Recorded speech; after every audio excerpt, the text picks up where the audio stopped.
All of the sudden, the Storstad sees the Empress of Ireland, and it's too late.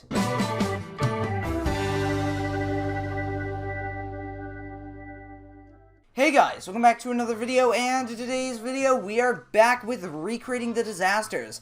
Today we're focusing on the Empress of Ireland. So yeah guys, let's get into the video. So yeah, here we are with the Empress of Ireland, and I'm gonna hand it over to Jlkillen to talk about it a little bit. So Jlkillen? Yeah, so the Empress of Ireland was a Scottish-built ocean liner that began construction on April 10th in 1905 next to her sister ship that was known as the Empress of Britain, which was also being built. She was launched on January 27th in 1906, and after she was finished, she was handed to the Canadian Pacific Steamships Line. The ship entered the market for the transatlantic travel between the United Kingdom and Canada, and for the Empress of Ireland's last voyage, it consisted of her departing from Quebec City for Liverpool at 4:30 local time on May 28th, 1914, and the captain actually wanted to get the ship to Liverpool in a timely manner.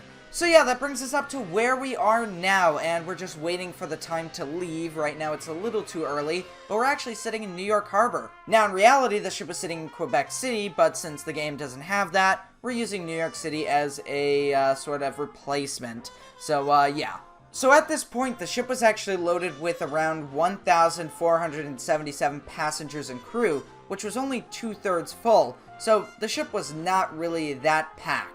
Now the sun is beginning to set, so we're going to be setting sail very soon. We'll turn on our lights, but we're going to wait just a little bit longer so we get a more accurate timing. Now obviously if the weather changes, we really don't have much control over that, so I do apologize if that kind of ruins the recreation for you. Just trying our best to make sure that we recreate the time in this. Alright, so we are now about to set sail, so here we go. We're firing up the engines. We're not going to go at full speed. We're just going to go at like half speed here or slow, so that we can sort of recreate the ship's real speed in real life. So here we go. So yeah, you wouldn't be going full speed right out of port, so as you can see we're kind of going a little bit slower, but it does make it a little more realistic. But now we are leaving, well, Quebec City, or well, New York City, but we'll just say Quebec City because that's where it was really leaving in real life, so yeah.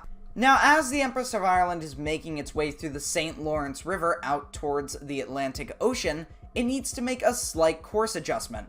The captain turns to the right and notices another ship.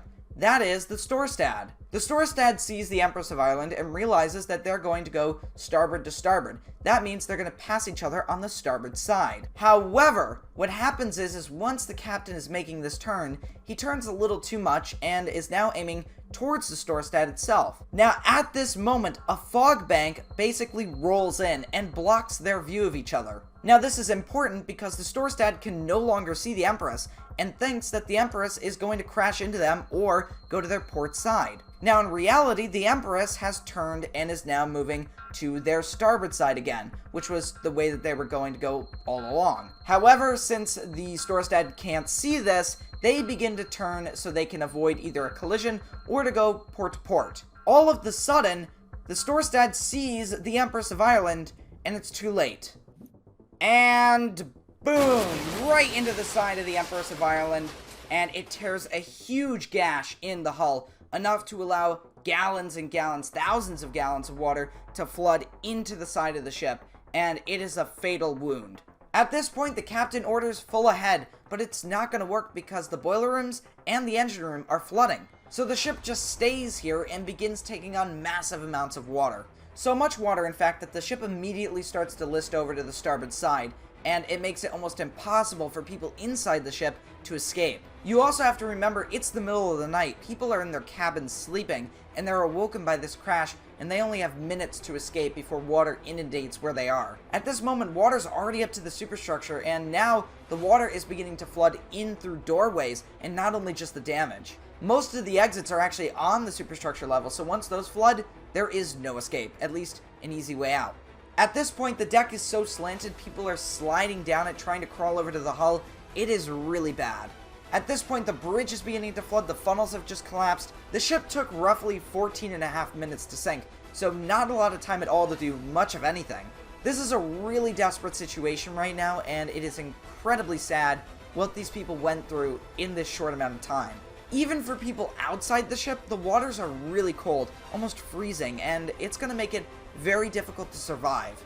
At this point, most of the superstructure is gone, and water is rapidly inundating the interiors to the point where if you're still inside, you are going to die. It is not a matter of if, it's a matter of when. And as you can see, there it goes, just the superstructure remains. Yep, there it is. And just gracefully slipping under, and you can imagine the panic. Now, as you can see, the Empress of Ireland is sinking to the bottom. We've got pieces falling off, and there it is, lying on the bottom. So, yeah, that was a really accurate sinking, and as you can see, wow, it's actually sliding for some reason. I think it's because the funnels are rolling and it's landing on stuff, but yeah. Now, you may be wondering, what happened to the Storstad? Well, it survived, and here is a photo of some of that damage to the bow. Really catastrophic. Now, unfortunately, 1,012 people did perish during the sinking, with it only having 14.5 minutes to stay above water, and also the fact that it rolled over.